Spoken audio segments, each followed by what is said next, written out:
Hello everyone.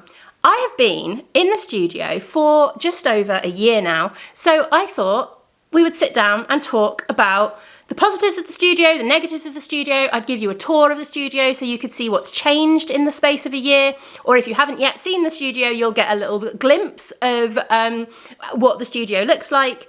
And things like that. So yeah, as I said, I've been here for just over a year now.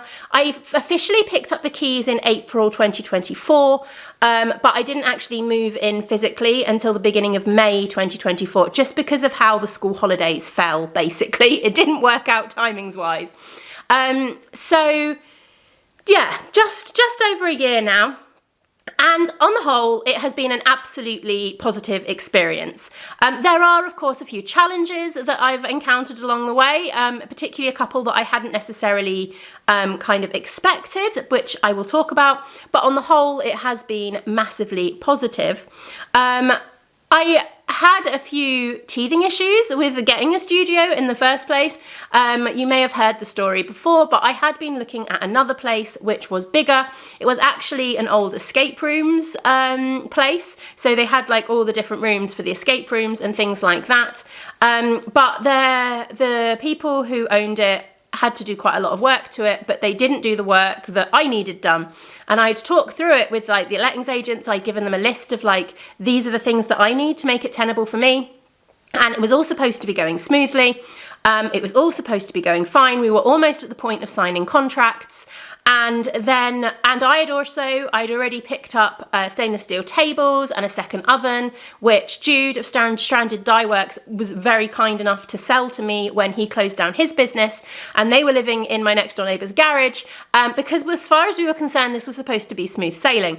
And then I got a phone call whilst I was at whilst I was at the whilst I was at East Anglia Yarn Festival last year, I got a phone call just to say, the work has been finished as far as they're concerned.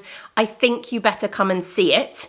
At which point I was like, oh, okay, he knows this isn't going to be suitable for me. He knows they've not done the things I've asked them to do.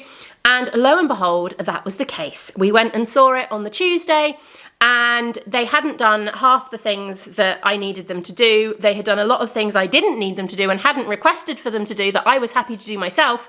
And it just was not going to work for me. The amount that they had kind of left me with, they'd literally boarded off an entire room because they didn't want to deal with it, which will be very funny for somebody in the future unboarding up that door, because in actual fact, the place I'd been looking at before was an escape room, and they've literally boarded up the door to the like horror escape room, which was a room that looks like the bathroom out of the first Saw movie.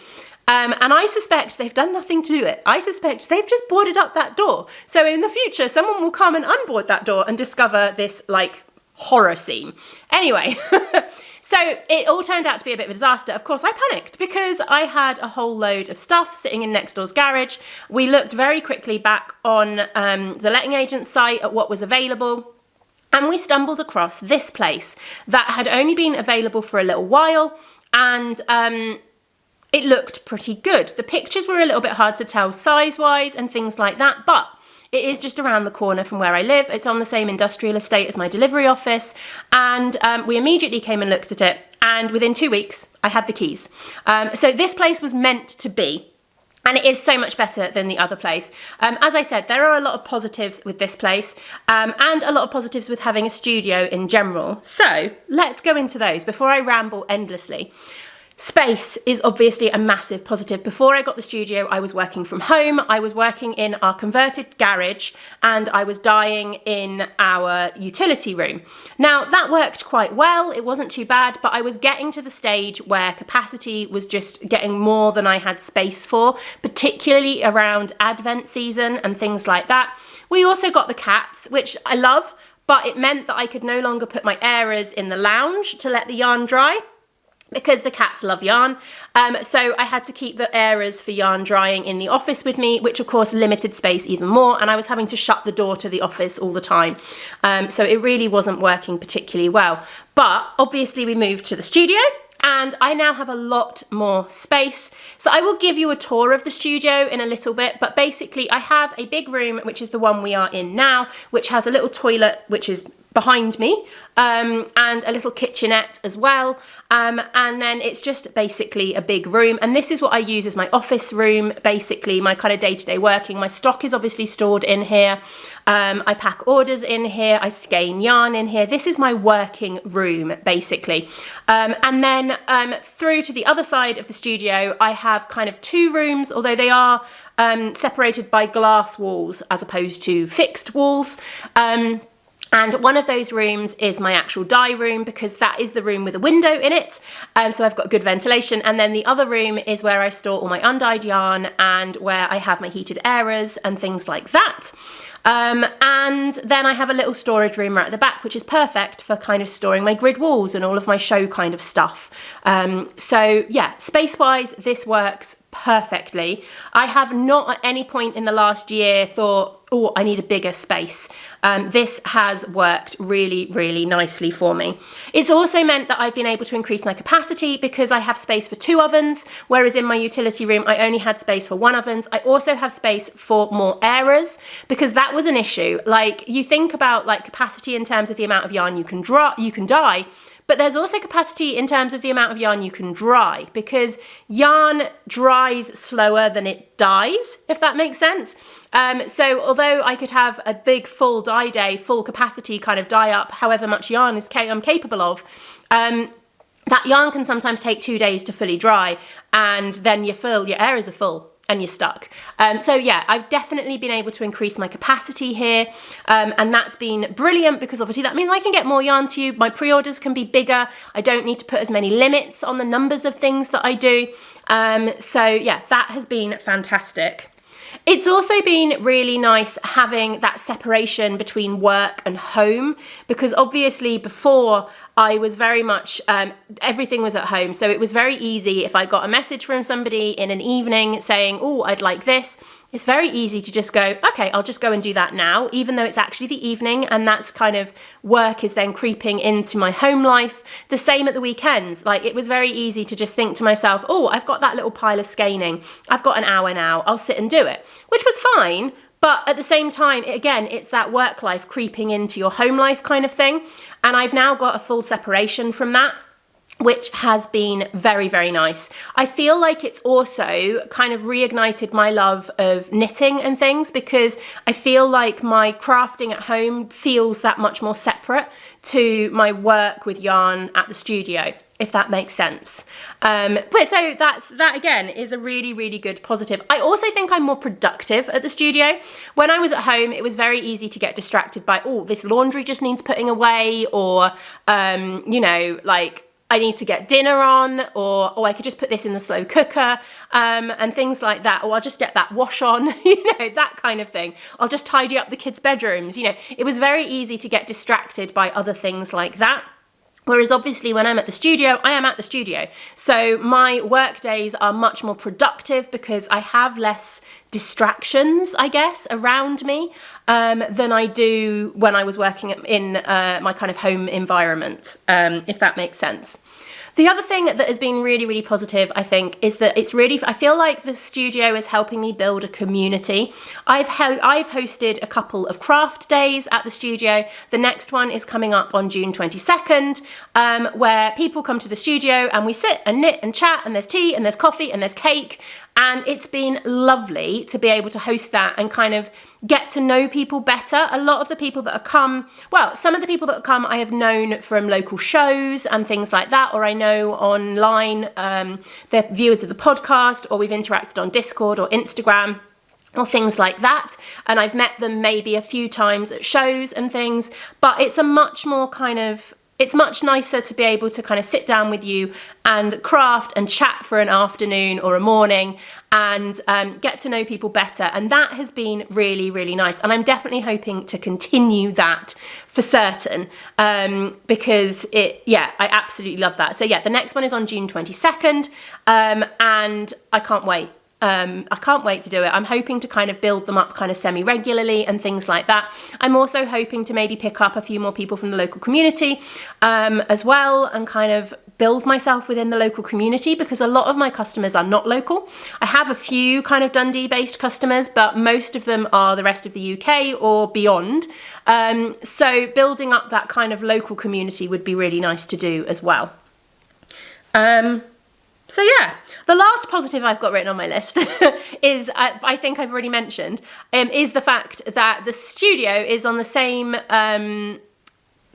industrial estate as my Royal Mail delivery office, which is really handy, because when I had parcels to post before, I used to have to drop the kids at school and then continue on to the delivery office and then go home and everything like that. Whereas now, it's literally on my way. So I drop the kids at school, I go to the delivery office, and I'm literally just around the corner for work. So it's great. The delivery office is only open from 8 till 10 in the morning. So I tend to pack all your orders up. They go in the boot of my car overnight, and then we drop them off the next morning. But it makes life so much easier. It's really, really, really handy. So yeah, lots and lots of positives about having the studio, for definite. There are a couple of little challenges that I have come across. I mean, obviously the big challenge is the cost, because I now have to factor rent, utilities. So I have to pay rent, I have to pay water and electricity. I also have to pay more insurance, because I've got to insure the contents and everything of the building. I also have to pay buildings insurance, as well as some maintenance fees and stuff for the grounds that I'm in. And things like that. I'm sure there's more. I've also obviously got internet costs here. And yeah, I feel like that. I don't have to pay gas because I don't have gas, but I'm trying to think of like the other things that I have to pay. I'm sure there's a couple of other little bits and pieces that come with it. So it does work out at approximately £1,000 a month. When you put all of those things together, it works out that I'm paying out approximately £1,000 a month to have the studio, which obviously adds a bit of pressure, because that is £1,000 of expenses that I wasn't previously having. Now, obviously, as I said, the studio has increased my capacity. The amount of space that I've got has meant that my capacity has increased as well, and things like that. So as long as my business keeps growing, then it's fine. But there is that pressure there that, like, I now need to make that money each month. But obviously, before I took on the studio, I looked at those expenses, I looked at those costs, I looked at whether if I had a bad month, that was something we would still be able to cover and it would be okay. It wasn't just a kind of impulsive decision to take on a studio. A lot of research had been done into whether I could afford it. And fingers crossed, so far, it's been fine, but it does add that level of pressure because there's bills that need paid, basically. The other thing I would say, I think what has been possibly the biggest challenge for having the studio is time. What I hadn't quite anticipated is that obviously my kids are at school. I've got 2 in primary school at the moment, although one of them is in his last year of primary school and will be moving up to high school next year, which means that there'll be more challenges to kind of navigate because things will change slightly. But my initial thought was that I'd be fine with a 9 to 3 workday, because in my head, that's what I was doing already. But what I hadn't quite factored in is that quite often after the kids came home from school, I would, finish rinsing some yarn that I'd had to leave, or I would just finish off skeins this, or I'd pack those couple of orders. So quite often they would be entertaining themselves and I would be getting on with a little bit more work. And also, as I've had the studio, my capacity has increased and my business has grown to some extent. So there is a bigger workload as well. So trying to fit that into 9 to 3 has been a challenge. Now, initially I thought to myself, it'll be fine. The kids can come to the studio after school a couple of days a week. That didn't work with my kids. That did not work with my kids at all. I had this wonderful image of them coming to the studio, them sitting at the island and, my younger one doing some colouring or whatever, my older one with his laptop or his Switch or, that kind of thing, and entertaining themselves. We've tried it. It doesn't work. My younger one wants to help, which is fine. But one, I'm a bit of a control freak, so I'm not very good at giving up that kind of control. And two, sometimes I just want to get on with stuff, and actually kind of trying to get him to help and work out what he can do to help means I'm using up more time, and it's just stressing me out. Also, my kids get on very well together, but they do niggle at each other.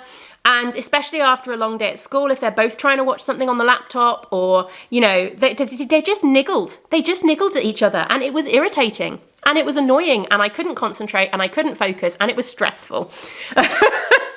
So having them at the studio just did not work. I think it's also because there isn't particularly, the way the studio is set up, there isn't necessarily a particularly comfortable space for them to both sit.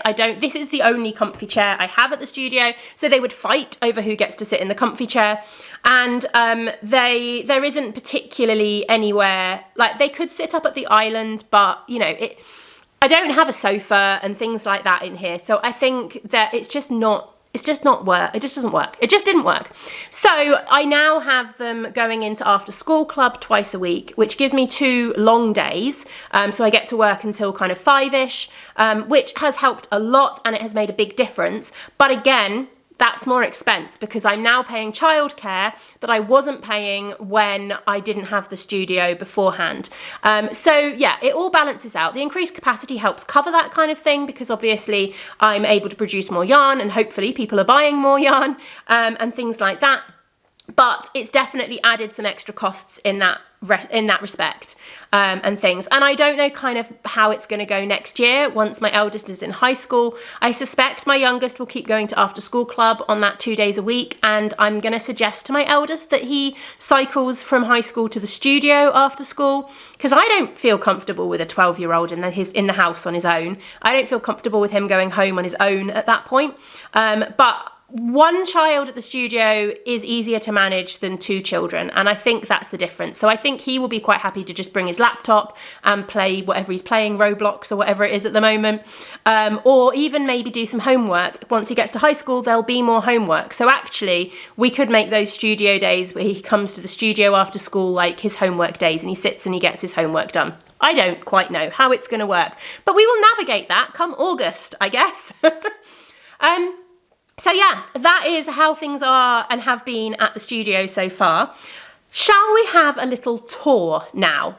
I feel like it is a good point to kind of show you around. So here is the studio from the outside. That wall over there is also my studio. But as you can see, it's kind of a standard industrial unit. I'm in a little group of them. I'll give you a quick spin. There we go. In a little group of industrial units. So yeah, let's go in and show you what we have. We have my little sign there. It's not the brightest sign. I should probably look for something better, but it was a nice easy sign to kind of do. So you come into a little entrance hall here, which I haven't done a lot of work with and definitely needs repainting, but you know, it's one of those things. And then this is the main room. So as you can see, we have a little kitchenette over there. The door behind that sample rail is where the toilet is. That corner is the one you see quite regularly because that is the podcasting corner. I have this big island in the middle of the room, which Tom made for me. It was completely inspired by one that Jude had at his studio when I went to pick up my stuff, and it is brilliant. And then we have got all of my yarn storage and everything like that over there. You can see, that's where I was just sat down talking to you a minute ago with my little tripod. My little area for scanning and things like that. My light box for taking photos. All of my packing materials here. And then you've got my desk in the corner with, well, just with a desk, I guess, which is where I tend to pack my orders, label printers, all the gnomes, of course, as well. So yeah, that is the main room. The island, I absolutely love the island. The only issue I've had with the island is that I did get some stools, as you can see, tucked underneath, with the idea of people being able to sit around the island, but they're not comfy. They're not comfy at all. I don't find sitting on them very comfortable. So like that's just not a comfortable way to have like a craft day. So the only issue is that I do need to move this for the craft day. So it normally for a craft day, it goes against that far wall, giving us a lot more room in here. The only problem is it's heavy. I can't move it on my own. And it isn't doing it much good moving it constantly. So I'm wondering about talking to Tom and seeing if we can't maybe get it on coasters, so that it will like put it on wheels basically, so that it will roll along the floor better. One of the little additions I've really enjoyed with the studio, excuse the bags, I am packing and everything for Woolmonty at the moment. Having started the craft day, I set things up a little bit differently for that, and I put out my sample rail and this shelving unit and things like that, and they've now stayed out, and that's quite a nice little thing. I quite like having it there. The sample rail inspires me, and like I just like seeing all my knits out, basically, and it's probably a better way of storing them and protecting them rather than them all being creased and folded up in a Kallax cubby kind of thing. The shelves are looking pretty empty at the moment. That's because I've been packing for Woolmonty. But yeah, that is this room. So we will continue our tour. I do still have the Christmas fairy lights up, although they aren't on at the moment, but I couldn't be bothered to take them down. I figured I'd just leave them off, and then come Christmas time, I can turn them back on again. So we have this one here. We come through this door here, and this is the other space. The lights in here are on automatic sensors, which is quite funny. So this is the dye space. It is very tidy at the moment because I have got some students coming this afternoon from Dundee Uni for a tour and a dye demo. I have no idea what I'm doing, but we'll see how it goes. So yeah, as you can see, I've got my 2 ovens here, which is great because it means that I am up to 8 pans at a time. Basically, I can get 3 oven loads done in a day, which is 3 lots of 8 pans basically, which is a lot of yarn that I can get dyed in a day. I've got plenty of room for storage for the pans and stuff like that. I have a cabinet here to store all of my dyes and that kind of thing. I dyed my yarn along this bench, which is right in front of the window. So I've got very, very good ventilation and decent lighting as well while I'm dyeing. And again, more storage under there, as well as a little bit of storage in the corner there too. Me reflected in the window. I quite like the glass windows because it does give a bit more light into this back room, because I have had an issue and one of my lighting panels isn't working. I need to work out how to replace that. I am responsible for all repairs for the building, which is, you know, it's a bit of a pain because obviously I don't have like just maintenance men that I can call and be like, oh, this needs fixed kind of thing. I am responsible for all the repairs, but it's fine. It's part of renting a commercial unit in Scotland, or at least where I am and the type of commercial unit I'm renting. Anyway, yes, so I have got in here, I have got my Kallax unit full of undyed yarn in here. We then have my 2 heated airers, which have been a godsend because when I first moved into the studio, one of the things that I struggled with the most was getting yarn dry, because it is cold in here, and without the heating on overnight, it can get very cold and things were taking a lot longer to dry. So investing in the heated airers made a massive, massive difference. Again, I've got more workbenches along here. I tend to use these when I'm prepping my yarn and getting it ready for dyeing, and things like that. And then we'll finish off. I'm going to need to move this airer with my little back room here. Let's turn the light on. And we have a chair. I broke the chair that I broke during the most recent craft day when I knelt on it. Not ideal. So yeah, we have a storage space at the back here, which as you can see is brilliant for my grid walls for shows and things like that. I also have foldable chairs for the craft days. They get stored in here. I do also have to bring our dining chairs from home with me as well in order to have enough chairs, but you know, that's fine. They fit in the car. But I can also store like spare packing and stuff like that. I've got spare tissue paper in here. I've got kind of boxes from when I do treat boxes and things like that in here, as well as all the random kind of bits and pieces that you collect as part of it. I've got a load of spare plastic storage boxes, which at the moment aren't doing anything, but I know during Advent they will become very important for storing all of the Advent minis as they get dyed and twisted and stuff like that. So having somewhere back here to be able to just shove them the rest of the time when I don't need them is absolutely brilliant.